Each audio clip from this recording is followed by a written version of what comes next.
Estamos de volta com o Tela Rural, direto de Mossoró, no Rio Grande do Norte. E a UFERSA, a Universidade Federal Rural do Semiárido, pesquisa e produz mudas de plantas frutíferas e arbóreas.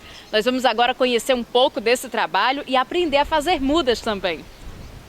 A qualidade da muda é importante para o bom desenvolvimento de uma cultura. Aqui na universidade se produz e se estuda a melhor maneira de plantar. O Centro de Produção de Mudas tem uma estrutura com viveiro, área de aclimatação, galpão de produção e preparo do substrato. O Lenilton é doutor em fitotecnia e técnico que chefia o centro. Vai mostrar o passo a passo para se fazer uma muda. Aqui são testadas e melhoradas as espécies mais adaptadas à região semiárida. Explica pra gente quais são os equipamentos necessários para alguém que quiser fazer uma produção caseira de mudas. Pronto, aqui nós temos uma pazinha para a gente encher os saquinhos. Justamente serve para isso aqui. O saquinho ele sempre tem uns furinhos, né? Isso, para a umidade da água sair, não é isso? Isso aqui, o segundo, é o furador, que a gente usa para furar quando for botar a planta, aqui no saquinho. As tesourazinhas para fazer a poda, as bandejas para a fibra de coco. E de ferramenta, o que a gente vai precisar para fazer uma muda? A gente precisa do ciscador. O ancinho?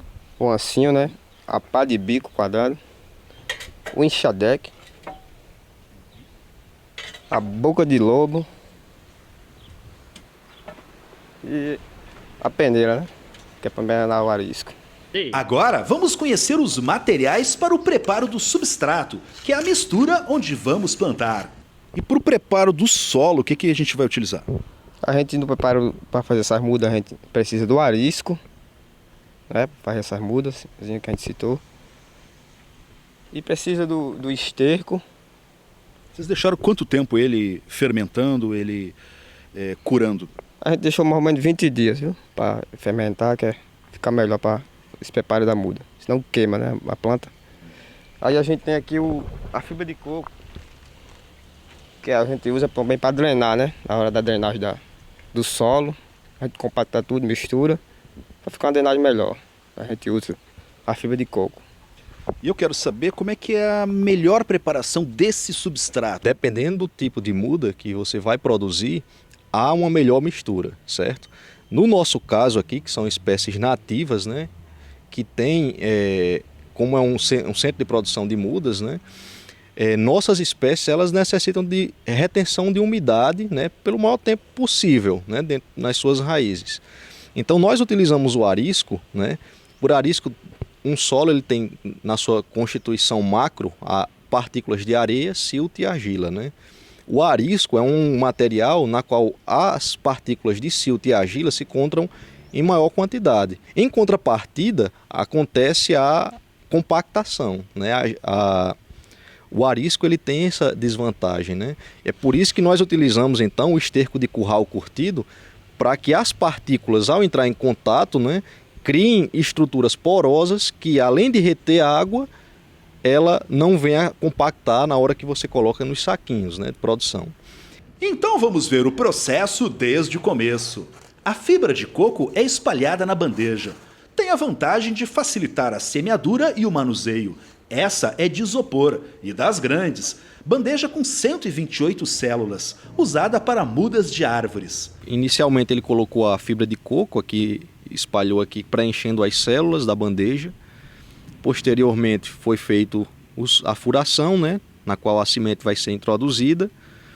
Nesse momento ele está colocando a semente, né, dentro dos orifícios feitos anteriormente. Nós coletamos aqui em torno do campus, né, nós já temos essas espécies adultas e no período de florificação e frutificação, posteriormente a gente coleta essas sementes, né, que são lançadas ao ar, nós coletamos no chão, trazemos aqui para o setor e aqui é feito então o plantio, né? A função da fibra de coco é mais para reter umidade do que para nutrição propriamente dita, né? Depois de germinadas, é hora de transplantar as mudas para os saquinhos. Primeiro é preciso peneirar o arisco. Daí ele é misturado com um pouco de esterco. São 3 partes de arisco para 1 de esterco. Mas quais os ambientes mais adequados para se fazer mudas? Uma das estruturas mais tradicionais para a produção de mudas é nos viveiros de vidro. Mas isso é usado mais nos locais de clima frio, o que não é o caso aqui do Rio Grande do Norte. Aqui na Universidade Federal Rural do Semiárido, esse viveiro foi feito na década de 70, mas só é usado para experimentos. Vamos saber aqui do agrônomo. Aqui existe então uma liberação do gás carbônico. Como é que vocês fazem para que a planta produza mais? Bem, na estufa de vidro, né, temos várias aplicabilidades, né, para ela. Entre estas, podemos citar, por exemplo, a introdução de gás carbônico, né, na produção, para que estimule a planta a produzir mais fotossíntese, intensificando o processo de produção de biomassa. Outro ponto interessante, em locais onde há geadas, né, então essas estruturas, toda essa estrutura ela pode ser fechada, né, e ter todas as suas condições internas controladas, como umidade, temperatura, o gás carbônico, o oxigênio.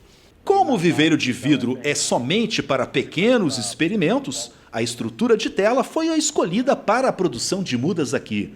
É o sistema que mais protege as plantas e ainda reduz a radiação solar. Para a nossa região, a utilização de telas, né? Essas telas elas reduzem a insolação em 50%, 70%, 80%, de acordo com a marca comercial, né? A nossa que nós utilizamos aqui reduz em 50% a insolação, né? Então, para o período de produção de mudas, isso é bastante interessante, que a planta, a plântula, né, a muda, é como um bebê, né? Ela precisa de condições mais controladas, né, de umidade, de temperatura e de insolação para que não venha ocasionar nenhum tipo de dano, né, à sua estrutura. Então, nós utilizamos essa redução de insolação aqui nesse telado, né, e vamos aumentando a exposição gradativamente, até que ela chegue ao ponto de estar apta a plantio em campo. As mudas produzidas abastecem os projetos de arborização dentro da própria universidade. Onde o sol castiga mais, plantam novas árvores. Nós doamos aqui uma parte, né, do que nós produzimos e boa parte ou maior parte, é utilizada aqui na própria universidade, né? Nós temos aqui 4 campos. A UFES Angicos, a UFES Caraúbas, a UFES Pau dos Ferros e a UFES Mossoró. E utilizamos essas mudas na arborização de todos esses campos, né?